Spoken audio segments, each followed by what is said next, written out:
Praise the lord. ప్రభువైన యేసు నామములో అందరికీ వందనములు. యేసయ్య మాటను ఈ కార్యక్రమాన్ని వీక్షించడానికి ప్రేమతో మిమ్మల్ని ఆహ్వానిస్తున్నాం. ఈ దినము అపోస్తలుడైన పౌలు కొరింథీయులకు రాసిన మొదటి పత్రిక 7వ అధ్యాయము 8వ వచనం నుండి 15 వచనాల వరకు ధ్యానించుకుందాం.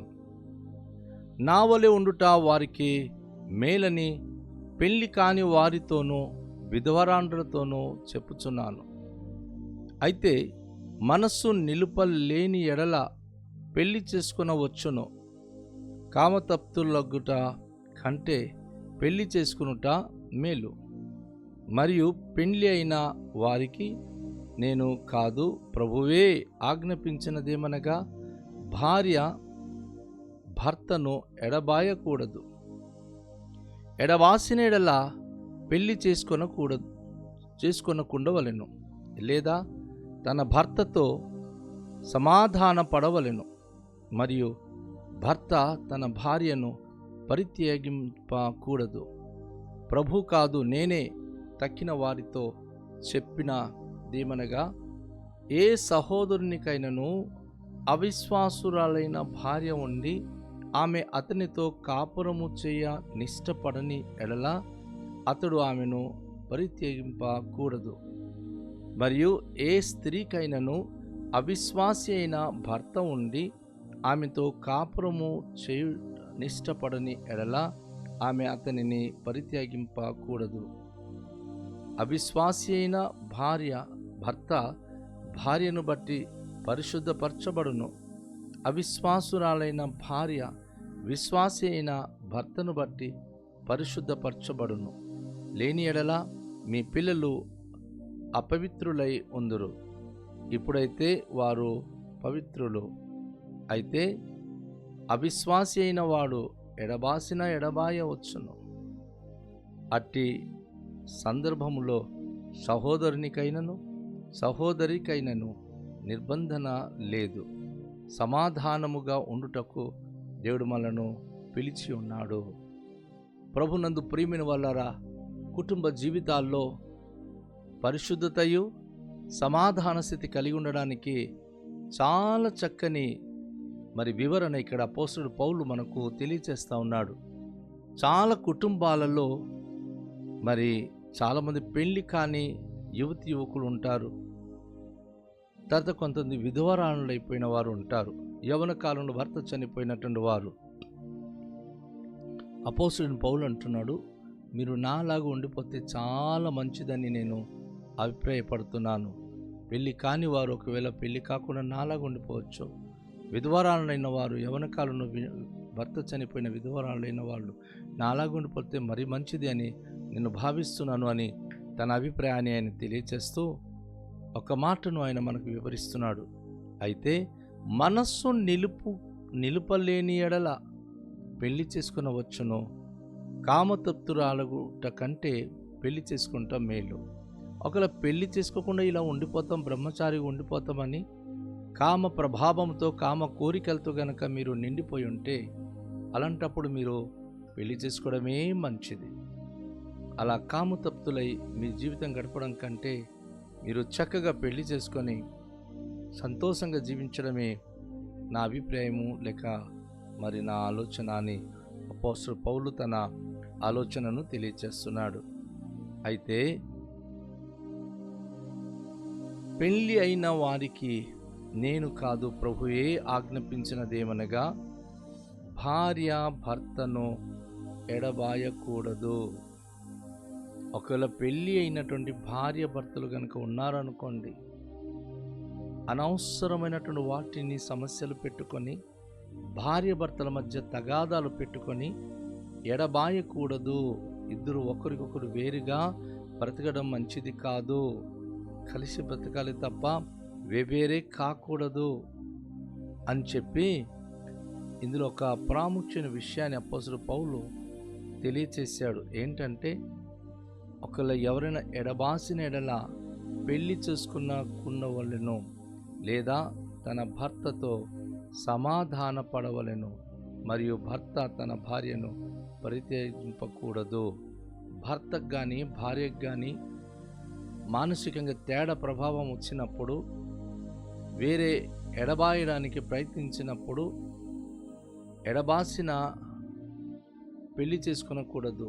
ఒక్కసారి విడిపోయారా మరలా పెళ్లి చేసుకోకూడదు. అంటే మీరు మళ్ళీ పెళ్లి చేసుకుంటున్నారు అంటే మీకు ఆ కామ ప్రభావం మీ శరీరంలో ఉంది కదా.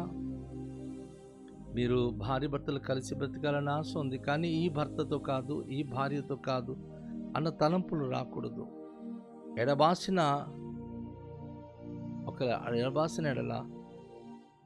ఎడబాసిన వాళ్ళు పెళ్లి చేసుకోకూడదు.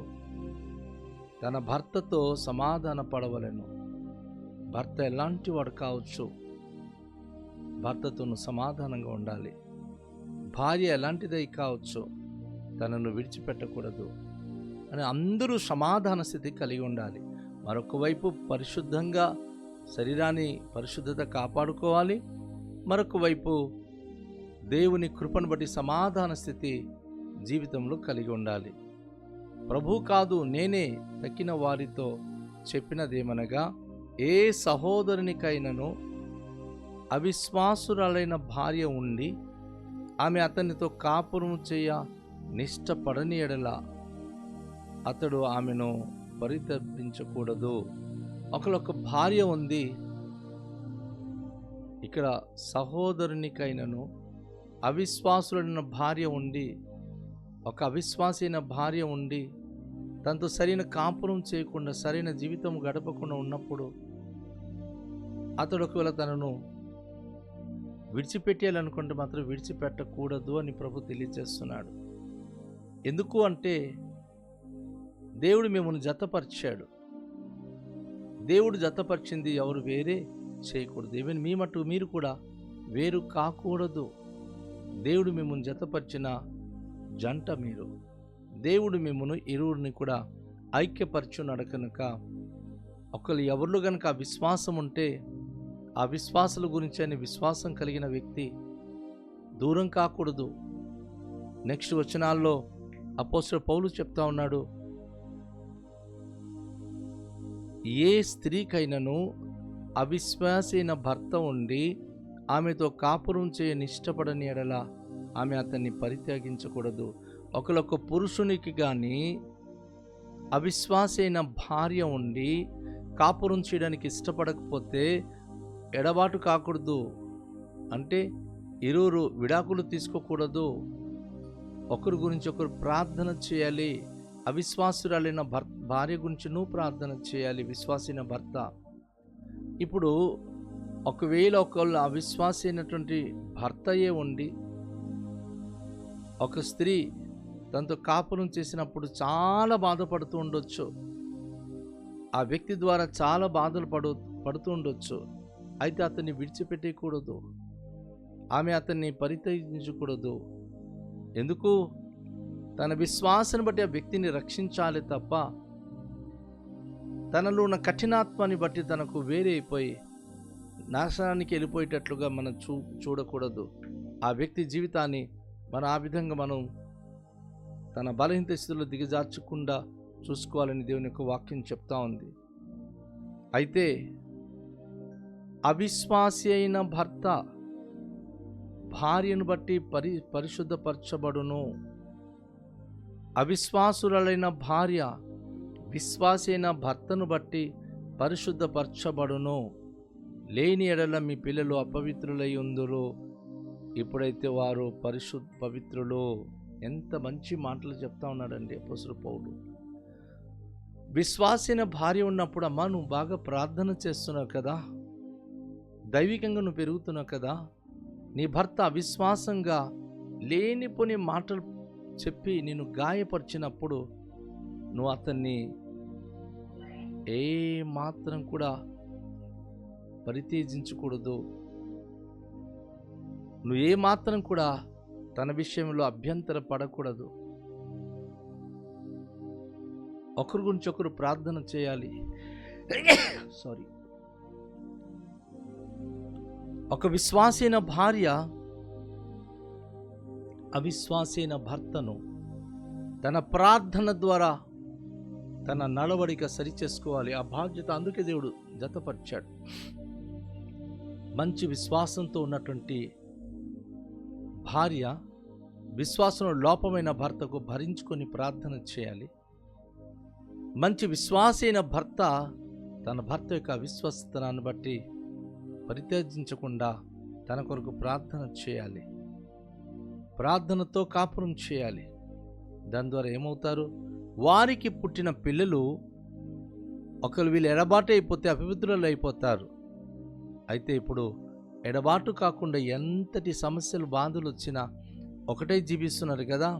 కాబట్టి ఆ పిల్లలు పరిశుద్ధులే, ఆ తల్లిదండ్రి కూడా పరిశుద్ధత కలిగిన వారై ఉంటున్నారు అని అపోస్తలుడైన పౌలు మనకు ఈ వాక్య భాగం ద్వారా తెలియచేస్తా ఉన్నాడు. ప్రతి కుటుంబము దేవుని పరిశుద్ధత యందు ఉండాలి. అయితే అవిశ్వాసి అయిన వాడు ఎడబాయవచ్చును.